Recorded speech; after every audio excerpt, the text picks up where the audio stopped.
Singh Joran, associate professor in chemistry, SRR Morarka government PG college Jhunjhunu. First of all good morning to all the students of BSc part first.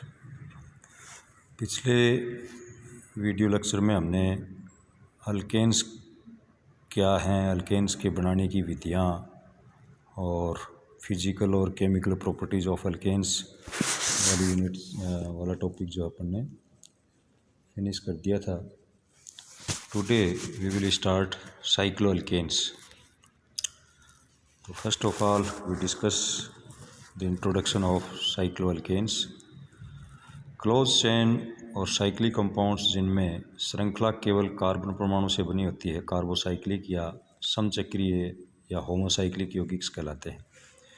ऐसे carboxylic यौगिक जिनके अणु aliphatic यौगिकों के समान होते हैं एलिसाइक्लिक यौगिक कहलाते हैं। ये एलिसाइक्लिक यौगिक संतृप्त एवं असंतृप्त हाइड्रोकार्बन तथा क्रियात्मक समूह युक्त हो सकते हैं। संतृप्त एलिसाइक्लिक हाइड्रोकार्बन साइक्लोअल्केन्स कहलाते हैं। साइक्लोअल्केन्स में सभी कार्बन परमाणु sp3 संकलित अवस्था में होते हैं। जैसे एग्जाम्पल की दृष्टि से साइक्लोप्रोपेन, साइक्लोब्यूटेन, साइक्लोपेंटेन और साइक्लोहेक्सेन। नोमेनक्लेचर अगर देखें नामकरण इनका, तो एलिसाइक्लिक संतृप्त हाइड्रोकार्बन का सामान्य सूत्र CnH2n है। रूढ़ पद्धति में इन्हें पॉलीमेथिलीन कहा जाता है क्योंकि इनमें मेथिलीन समूह परस्पर बंधित होते हैं।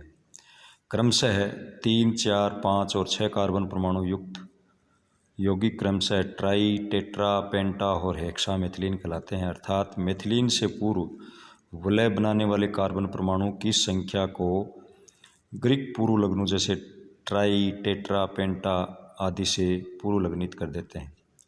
IUPAC प्रणाली में इन्हें साइक्लोअल्केन्स कहा जाता है। यह नाम अल्केन्स से व्युत्पन्न किया गया है। विलय में उपस्थित कार्बन परमाणु की संख्या के अनुरूप अल्केन का नाम लिखकर उसके पूर्व साइक्लो लग्नित कर देते हैं। फॉर एग्जांपल ट्राईमेथिलीन या साइक्लोप्रोपेन, टेट्रामेथिलीन या साइक्लोब्यूटेन, पेंटामेथिलीन या साइक्लोपेंटेन। साइक्लोअल्केन से एक हाइड्रोजन परमाणु को कम कर देने पर प्राप्त मूलक को साइक्लोएल्किल मूलक कहा जाता है।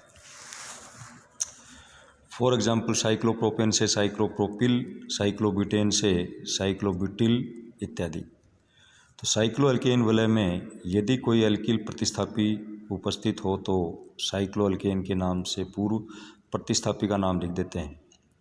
विलय में एक से अधिक प्रतिस्थापी उपस्थित होने पर विलय कार्बन परमाणु का अंकन इस प्रकार किया जाता है कि उन कार्बन परमाणुओं को जिन पर प्रतिस्थापी उपस्थित हों कम से कम संख्या उनको मिले। जैसे मेथिल साइक्लोप्रोपेन पेंटेन। दूसरा एग्जाम्पल दिया इसमें 1,3 डाईमेथिल साइक्लोपेंटेन। तीसरा example 1 ethyl 3 methyl cyclohexane. Now cycloalkanes का क्लासिफिकेशन किस प्रकार से करते हैं। तो साइक्लोअल्केन को विलय में उपस्थित कार्बन परमाणुओं की संख्या के आधार पर निम्न प्रकार से वर्गीकृत किया गया है। निम्न विलय साइक्लोअल्केन n बराबर 3 से 4 तक हो सकते हैं। सामान्य विलय साइक्लोअल्केन n बराबर 5 से 7 तक और मध्यम विलय साइक्लोअल्केन्स n बराबर 8 से 11 और दीर्घ विलय साइक्लोअल्केन n = 12 या इससे अधिक। n यहाँ पर नंबर ऑफ उपस्थित या विलय में उपस्थित कार्बन परमाणु की संख्या है। Now general method of preparation of cycloalkanes. Cycloalkanes प्रकृति में पाए जाते हैं। 5 और 6 सदस्यीय साइक्लोअल्केन पेट्रोलियम के डिस्टिलेशन से प्राप्त होते हैं। 3, 4, 5 और अन्य उच्च सदस्यीय एलिसाइक्लिक यौगिक टर्पीन तथा सुगंध तेलों में उपस्थित होते हैं। साइक्लोअल्केन तथा उनके व्युत्पन्न बनाने के लिए निम्नलिखित सामान्य विधियाँ प्रयुक्त की जाती हैं। फर्स्ट, अल्फा ओमेगा डाई हेलोअल्केन से फ्राइंड्स विधि। इस विधि में अल्केन के अल्फा ओमेगा डाइक्लोरो या डाइब्रोमो व्युत्पन्नों को सोडियम या जिंक के साथ अक्रिय विलायक जैसे ईथर या बेंजीन आदि में अभिकृत करवाते हैं। जैसे एग्जाम्पल दिया है इसमें अल्फा ओमेगा पॉलीसाइक्लिक कंपाउंड्स है, इससे एथीन बन गया। या 1,4 डाइब्रोमो ब्यूटेन ले लिया, इसमें जिंक के साथ रिएक्शन कराई तो साइक्लोब्यूटेन बन गया। और 1,5 डाइब्रोमो पेंटेन की सोडियम से क्रिया करवाई तो साइक्लोपेंटेन बन गया। दूसरा मेथड मेलोनिक एस्टर से है जिसको अपन परकिंस विधि बोलते हैं। इसमें अल्फा ओमेगा डाई हेलोअल्केन्स को डाई सोडियम मैलोनिक एस्टर के साथ संघनित करने पर एलिसाइक्लिक कार्बोक्सिलिक एस्टर बनते हैं। ये एस्टर जल अपघटन एवं विकार्बोक्सिलीकरण पर साइक्लोअल्केन देते हैं। इस अवधि में से 3 से 7 कार्बन परमाणु तक की विलय बनाई जा सकती है।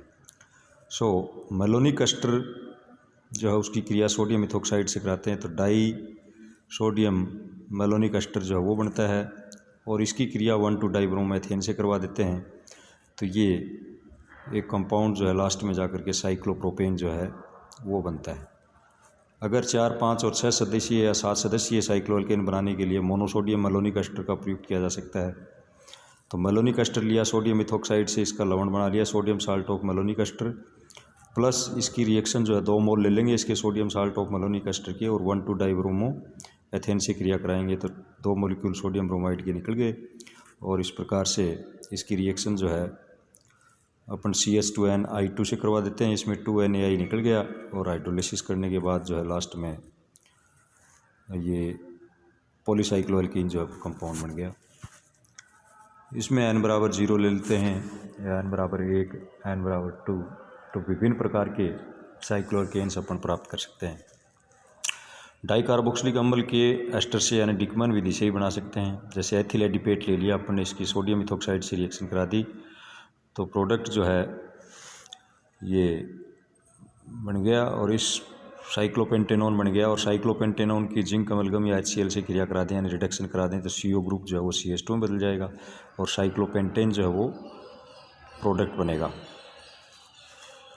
चौथा मेथड जो है अपन ये देख सकते हैं कि डाइकार्बोक्सिलिक अम्ल के कैल्शियम या बेरियम लवण से कैसे बनाते हैं, यानी विश्लेषणीय विधि जो है, विश्लेषणीय विधि, इसमें डाइकार्बोक्सिलिक अम्लों के कैल्शियम या बेरियम लवणों को शुष्क आसवन करने पर 1 कार्बन परमाणु कम वाले चक्रीय कीटोन्स जो वो प्राप्त होते हैं। ये चक्रीय कीटोन क्लीमंसन अपचयन पर साइक्लोअल्केन बनाते हैं।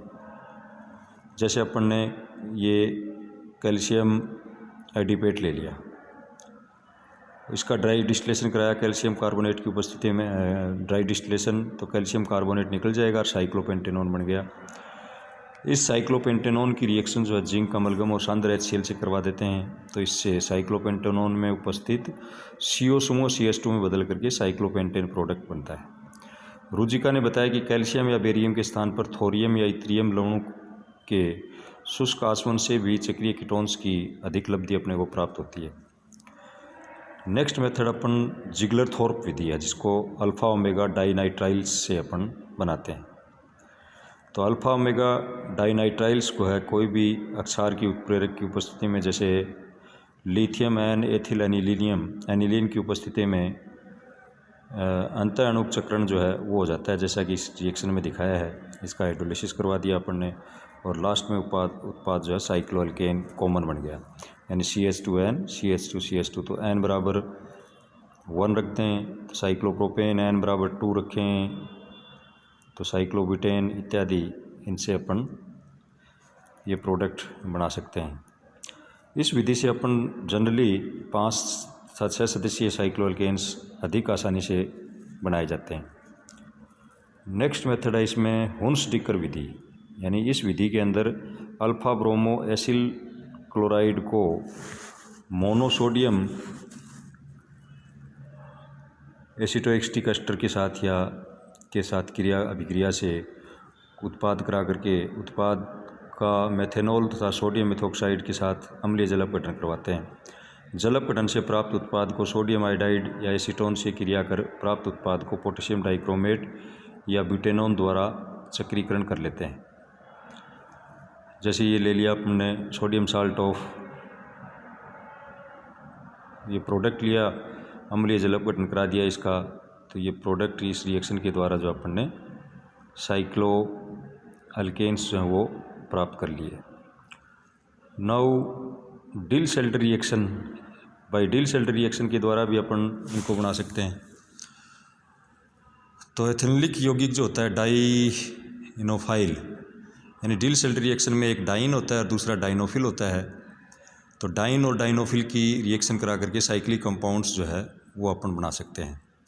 यानी एक एथेनलिक यौगिक जो है डाइनोफाइल की अभिक्रिया कॉन्जुगेटेड डाइन से होती है तो एक चक्रीय यौगिक बनता है। चक्रीय यौगिक से साइक्लो अल्केन प्राप्त किए जा सकते हैं। उदाहरण के लिए 1,3-ब्यूटाडाइन की रिएक्शन अगर अपन एथिलीन से करवाएं तो इसमें जो पाई बॉन्ड हैं वो सिग्मा बंध में बदल जाएंगे और जो सिग्मा बॉन्ड है वो पाई में बदल करके 2 नए आबंध बनकर ये साइक्लोअल्केन जो है साइक्लोहेक्सीन प्रोडक्ट बनता है।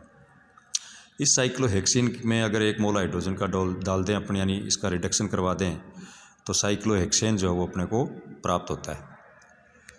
नेक्स्ट मेथड जो अपन एल्कीन पर कार्बिन के योग से ही बना सकते हैं, यानी कोई भी डाइक्लोरो या डाइब्रोमो कार्बिन ले लिया एल्कीन के साथ, इसकी साइक्लोप्रोपेन डेरिवेटिव बना लिया, बन जाता है। डाइक्लोरो या डाइब्रोमो कार्बिन को क्लोरोफॉर्म या ब्रोमोफॉर्म की पोटेशियम टर्सीब्यूटोक्साइड के साथ अभिक्रिया द्वारा भी बनाया जा सकता है। क्लोरोफॉर्म या ब्रोमोफॉर्म ले लिया, पोटेशियम टर्सीब्यूटोक्साइड, इसकी रिएक्शन जो है CCl2 या CBr2 से ये बन जाता है प्रोडक्ट। और इसके ऊपर अपन ने ब्यूटेन के ऊपर यदि CCl2 का योग करेंगे तो प्रोडक्ट जो है ये 1,2-डाइमिथाइल या 1,1-डाइक्लोरो 2,3-डाइमिथाइल प्रोपेन जो है वो प्रोडक्ट बन गया। तो इस प्रकार से प्रोपेन से अभिक्रिया करके मेथिलीन साइक्लोप्रोपेन बनती है। और कार्बिन का कीटीन के साथ यानी CH2 double bond C double bond O अथवा डाइएजोमेथेन से अल्ट्रावायलेट रेडिएशन की उपस्थिति में भी करवा सकते हैं। जैसे प्रोपेन लिया CH2 तो मेथिल साइक्लोप्रोपेन जो है वो प्रोडक्ट बन गया। तो कुल मिलाकर के आज अपन ने साइक्लोअल्केन्स क्या हैं, इनका सामान्य सूत्र क्या है, इनका नामकरण क्या है, इनके बनाने की विधियाँ क्या हैं, ये अपन ने डिस्कस कर ली। अगले वीडियो लेक्चर में अपन इन साइक्लोअल्केन्स की फिजिकल और केमिकल प्रॉपर्टीज़ को डिस्कस करेंगे। Thank you.